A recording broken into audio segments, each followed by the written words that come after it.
حضرت سلمان فارسی رضی اللہ تعالیٰ عنہ کی زندگی خدا کی تلاش سے مزین ہے۔ آپ ایران میں پیدا ہوئے، جہاں پر اس وقت آتش پرستوں کی اکثریت آباد تھی۔ آتش پرست انہیں کہا جاتا ہے جو آگ کی عبادت کرتے ہیں یا آگ ہی کو خدا سمجھتے ہیں۔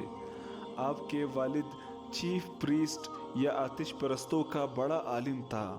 آپ جب بھی آگ کی عبادت کرتے تو دل ہی دل میں خود کو ملامت کرتے اور خود سے پوچھتے کہ جس آگ کو ہم خود ہی لگاتے ہیں، ہم چاہے تو یہ آگ بجھ جاتی ہے، ہم چاہے تو یہ آگ لگ جاتی ہے، یہ کیسے ہمارے اچھے اور برے کا فیصلہ کر سکتا ہے؟ ایک دن آپ کسی کام یا سیر کی غرض سے کچھ دور نکلے، جہاں آپ کو ایک کلیسا یعنی چرچ نظر آیا۔ وہ چرچ گئے اور پوچھنے پر اسے پتہ چلا کہ ہم عیسیٰ علیہ السلام کے ماننے والے ہیں اور ایک خدا کی عبادت کرتے ہیں۔ حضرت سلمان فارسی کو یہ مذہب بہت پسند آیا اور ان سے پوچھا کہ آپ کے مذہب کا مرکز کہاں ہے یا آپ کے بڑے عالم کہاں ہوتے ہیں، تو آپ کو شام کا پتہ بتایا گیا۔ بعض روایات کے مطابق آپ رضی اللہ تعالیٰ عنہ کے والد کو جب پتہ چلا کہ میرا بیٹا کہیں آتش پرستی چھوڑ کر عیسائیت نہ قبول کرے، اس غرض سے آپ کے پاؤں میں بیڑیاں ڈالی گئی اور قید کیا گیا۔ لیکن آپ نے کسی طرح پتہ کروایا کہ شام کی طرف کون سا قافلہ کب جا رہا ہے، اور اسی طرح آپ اس قافلے میں شامل ہو کر شام پہنچے۔ یہاں پہنچ کر آپ نے ایک راہب یعنی پادری کی خدمت شروع کی تاکہ اس سے عیسائیت کی تعلیم اور تربیت حاصل کرے۔ کچھ وقت کے بعد وہ پادری بیمار ہو کر مرنے لگا تو آپ نے اس سے پوچھا کہ میں مطمئن نہیں ہوں، آپ کے بعد میں کس کے پاس چلا جاؤں؟ تو اس پادری نے حضرت سلمان فارسی کو اس کی بہترین خدمت کرنے کے عوض آپ کو عیسائیوں کے ایک بہت بڑے عالم اور خدا ترس انسان کا پتہ دیا اور کہا کہ میرے مرنے کے بعد آپ اسی کے پاس چلے جانا۔ دوستو، اس راہب کی وفات کے بعد آپ حق کی تلاش میں اسی بڑے عالم کے پاس جا پہنچے اور اس کی خدمت شروع کر دی۔ وہ راہب بہت ہی نیک تھا۔ آپ نے اس راہب کی بہت خدمت کی اور پھر اس راہب کی بھی زندگی کے آخری دن آئے۔ آپ نے اس راہب کے آگے پھر وہی سوال دہرایا تو راہب نے جواب دیا کہ اس وقت روئے زمین پر کوئی ایسا شخص نہیں ہے جس کے پاس میں آپ کو بھیجنے کا مشورہ دوں، لیکن میرے علم کے مطابق جنوب میں کھجوروں کی سرزمین پر آخری نبی کا ظہور ہونے والا ہے۔ آپ میرے مرنے کے بعد وہاں چلے جانا۔ تو حضرت سلمان فارسی نے اس راہب سے پوچھا کہ مجھے کیسے پتہ چلے گا کہ وہ نبی اپنے دعوے میں سچے ہیں؟ تو اس راہب نے کچھ نشانیاں بتائی۔ راہب نے بتایا کہ وہ کسی سے صدقہ نہیں لے گا، لیکن ہدیہ یعنی تحفہ قبول کرے گا۔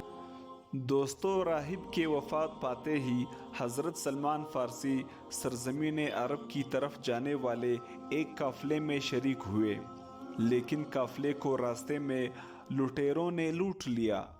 آپ کو قیدی بنایا گیا اور غلام بنا کر بیچ دیے گئے، لیکن اللہ تعالیٰ کی حکمت دیکھے کہ آپ کو مدینہ کے ایک یہودی نے خرید لیا اور غلام بنایا۔ یہاں اس نے غلامی کو دل سے قبول کیا، وہ اس لیے کہ راہب کے بتائے ہوئے نشانیوں کے مطابق نبی کا ظہور مدینے ہی کے آس پاس کے علاقوں میں ہونا تھا۔ مدینہ میں آپ کو اطلاعات تو مل چکی تھی کہ مکہ میں ایک شخص ہے جو خود کو اللہ کا نبی مانتا ہے، لیکن آپ کو ایک مناسب وقت کا انتظار تھا۔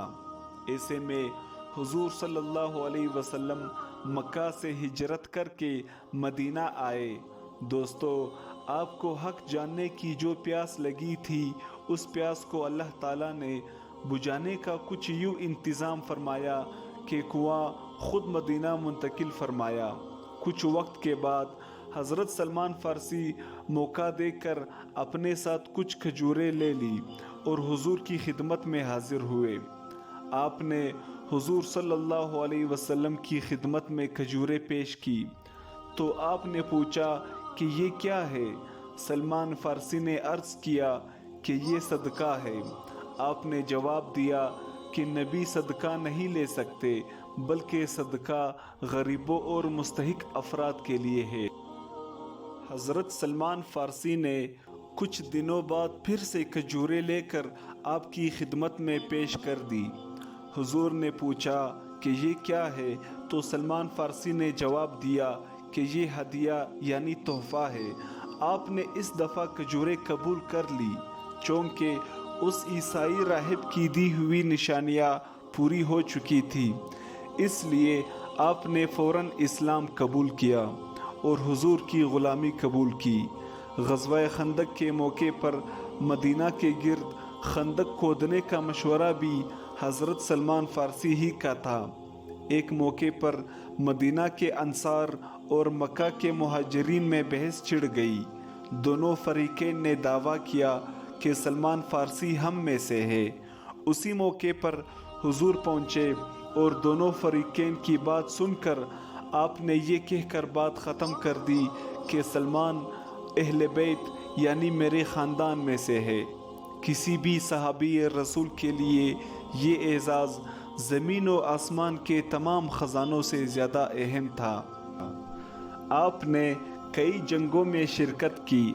حضرت عمر رضی اللہ تعالی عنہ کے دور خلافت میں سلمان فارسی رضی اللہ عنہ ساسانی سلطنت کے خلاف جنگ میں شریک ہوئے اور فتح کے بعد آپ کو ساسانی سلطنت کے دارالحکومت کا گورنر بنایا گیا۔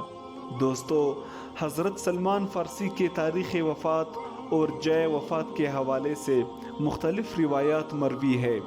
بعض کے مطابق آپ کی وفات حضرت عثمان غنی کے دور خلافت میں ہوئی، جبکہ بعض روایات میں آپ کی وفات حضرت علی رضی اللہ تعالیٰ عنہ کے دور خلافت میں ہوئی ہے اور عراق کے علاقے المدائن میں دفن ہے۔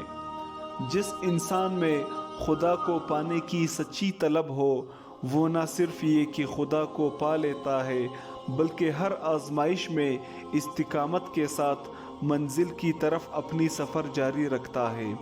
اللہ تبارک و تعالی ہمیں حضرت سلمان فارسی کی زندگی سے راہ ہدایت پانے کی جستجو عطا فرمائے۔ آمین۔